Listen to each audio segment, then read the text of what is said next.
Assalamualaikum warahmatullahi wabarakatuh. Sebelumnya perkenalkan kami dari kelompok 6 akan menjelaskan tentang materi kami yaitu gangguan kepribadian, aneh eksentrik, dramatik eratik, dan pencemas atau ketakutan. Di sini saya dengan rekan-rekan saya yaitu saya sendiri Juli Dai Fitri dan rekan saya Masyitah, Rahma Mutiara, dan Dila Syiratul Ulia. Yang pertama, saya akan menjelaskan tentang pengertian gangguan kepribadian. Gangguan kepribadian merupakan gangguan kesehatan mental yang dicirikan dengan pola pikir, perilaku, dan perasaan yang terganggu dan tidak disadari oleh penderita. Orang dengan gangguan kepribadian ini biasanya sulit membangun kehidupan sosial bersama orang lain. Gangguan kepribadian umumnya muncul pada masa remaja atau saat memasuki usia dewasa. Gangguan kepribadian dapat mengganggu aspek-aspek kehidupan penderita.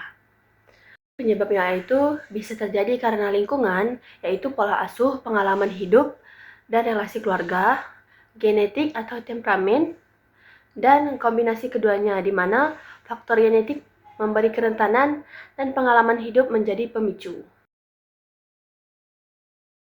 Baik, perkenalkan nama saya Dila Syatulia. Jadi, saya akan menjelaskan tentang gangguan kepribadian yang disebut dengan gangguan kepribadian eksentrik. Nah, orang dengan gangguan ini punya pola pikir, perasaan, atau perilaku yang dianggap aneh sama orang lain. Mereka sering beda dari kebiasaan umum masyarakat.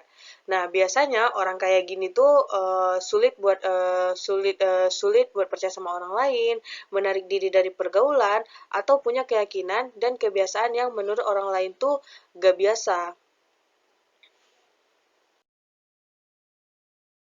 Beberapa jenis eksentrik. Yang pertama adalah paranoid personality disorder. Nah, orang dengan paranoid personality disorder ini tuh sering ngerasa dirinya tuh dimanfaatin atau diperlakukan buruk sama orang lain. Ciri-cirinya tuh kayak gampang curiga, sensitif dengan sifat dan sikap orang lain, suka mikir berlebihan tentang apa yang dilakuin sama orang lain.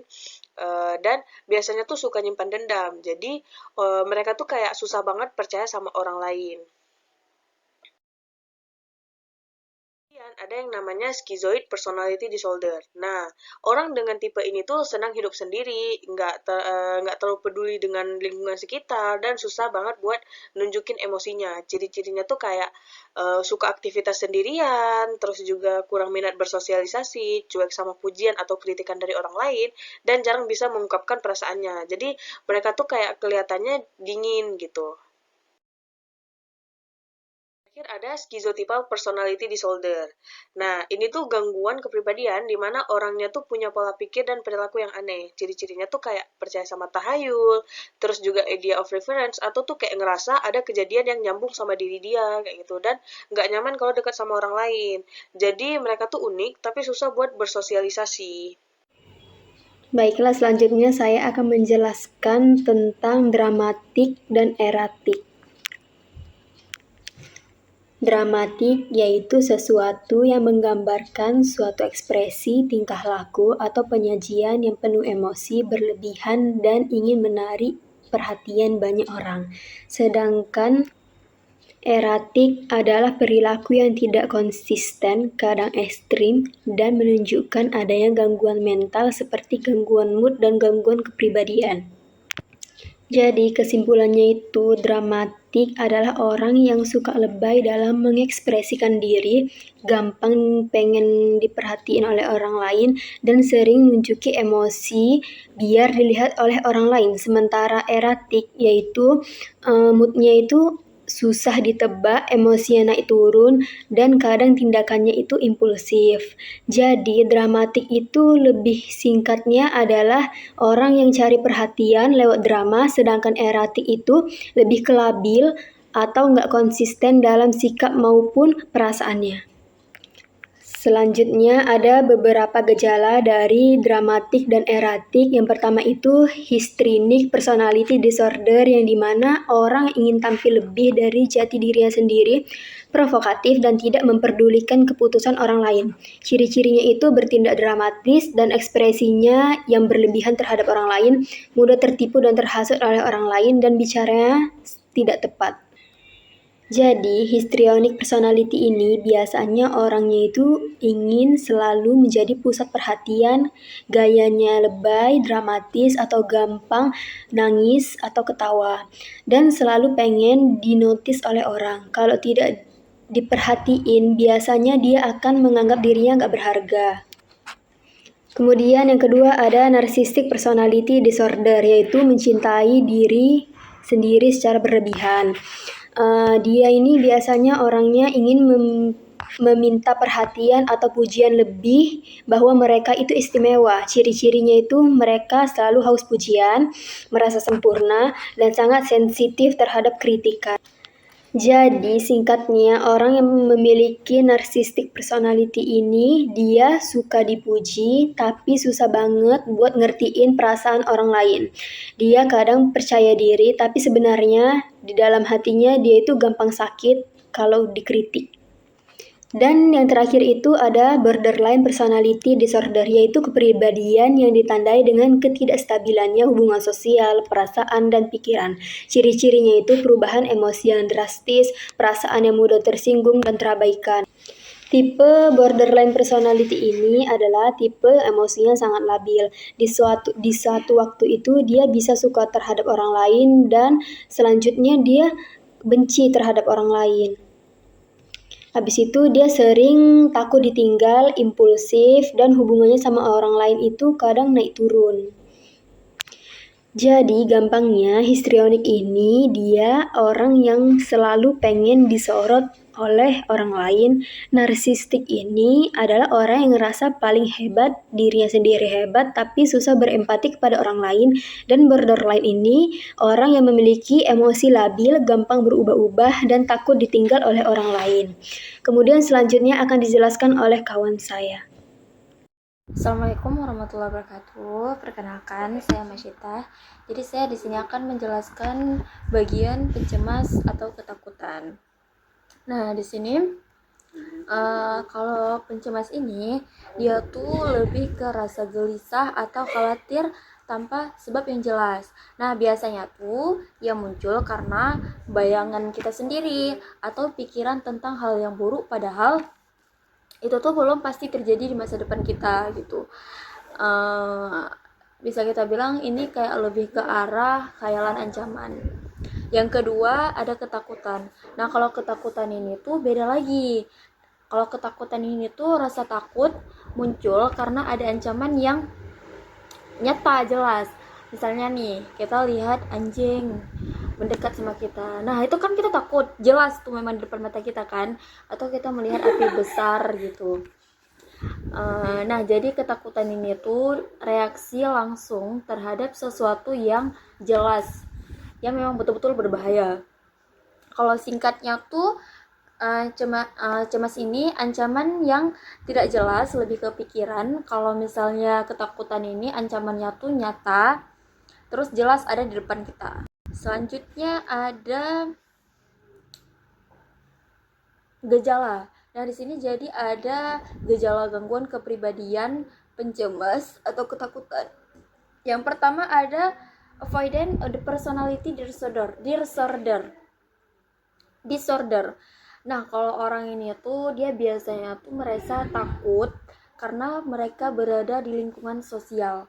Mereka tuh sering menghindar karena mereka khawatir dikritik atau ditolak. Nah, biasanya orang yang dia tuh sering merasa takut, dia sering menarik dirinya dari lingkungan sosial. Nah, ciri khasnya tuh ada yang pertama, mereka takut dikritik. Yang kedua, mereka suka membatasi diri mereka. Terus yang ketiga, mereka tidak berani mencoba hal-hal yang baru. Selanjutnya ada dependent personality disorder. Nah, kalau di sini mereka sulit hidup sendiri, hidup mandiri, karena mereka kurang percaya diri dan dia tuh sering bergantungan sama orang lain gitu.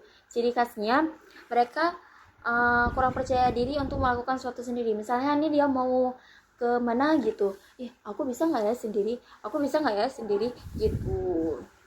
Terus yang kedua, susah menolak permintaan orang lain. Yang ketiga ada obsessive atau compulsive personality disorder. Nah, kalau orang dengan tipe ini tuh mereka seringkali fokus pada hal-hal yang detail, kayak aturan, atau keteraturan, sehingga dengan begitu timbul kecemasan. Nah, karena pikiran mereka tuh dipenuhi dengan rasa takut bersalah kayak gitu. Yang ciri-cirinya, yang pertama mereka tuh sulit mengambil keputusan karena takut salah. Kalau yang kedua itu mereka terlalu sibuk nih dengan aturan, sampai-sampai mereka mengabaikan pekerjaan utamanya tuh apa gitu. Nah, jadi singkatnya, semua ini tuh termasuk gangguan kepribadian dengan dasar rasa cemas atau ketakutan. Tapi gejalanya tuh beda-beda. Ada yang suka hindar, terus ada yang suka terlalu bergantung, terus ada yang terjebak pada obsesi serta aturan. Selanjutnya ada metode penanganan. Nah, jadi di sini ada penanganannya. Yang pertama paranoid. Kalau penanganan paranoid ini dia menggunakan terapi kognitif supaya apa? Supaya mereka itu bisa belajar gimana sih cara membangun rasa percaya diri kepada orang lain. Kalau yang kedua itu ada psikozoid. Nah, di sini memberikan pemahaman tentang pentingnya empati dan hubungan sosial supaya mereka itu tidak terlalu menarik diri mereka dari lingkungannya. Yang ketiga ada skizotipal. Nah, di sini mereka dilatih kemampuan sosialnya, baik itu cara bicara mereka yang verbal atau bahasa tubuh yang non-verbal, agar mereka bisa mengurangi rasa terisolasi dan mereka mudah berinteraksi dengan orang lain gitu. Nah, jadi intinya masing-masing gangguan ini dia punya metode penanganan yang beda-beda. Kalau paranoid ini dia lebih melatih rasa percaya diri. Kalau psikozoid ini tentang memberitahu pemahaman bagaimana hubungan sosial ini penting. Terus ada skizotipal, di sini melatih keterampilan sosial. Kesimpulan akhirnya itu, jadi gangguan kepribadian ini dia merupakan kondisi mental yang dapat memengaruhi cara seseorang berpikir, merasakan dan berperilaku terhadap lingkungan sosialnya. Nah, jadi gangguan ini dia dapat dipicu oleh faktor genetik maupun lingkungannya. Kalau secara umum itu gangguan kepribadian ini dia dibagi menjadi 3 kelompok. Yang pertama itu ada aneh atau eksentrik, yang kedua itu ada dramatik atau erastik, kalau yang ketiga itu ada pencemas atau penakut. Nah, dengan penanganan terapi yang tepat, mungkin penderita ini dia masih memiliki peluang untuk memperbaiki kualitas hidupnya gitu. Jadi demikianlah presentasi yang dapat kami sampaikan. Bila ada kata yang salah mohon dimaafkan. Semoga materi ini bermanfaat dan menambah wawasan dan dapat menjadi pengingat bagi kita semua untuk lebih peduli terhadap kesehatan mental kita. Terima kasih atas perhatiannya. Assalamualaikum warahmatullahi wabarakatuh.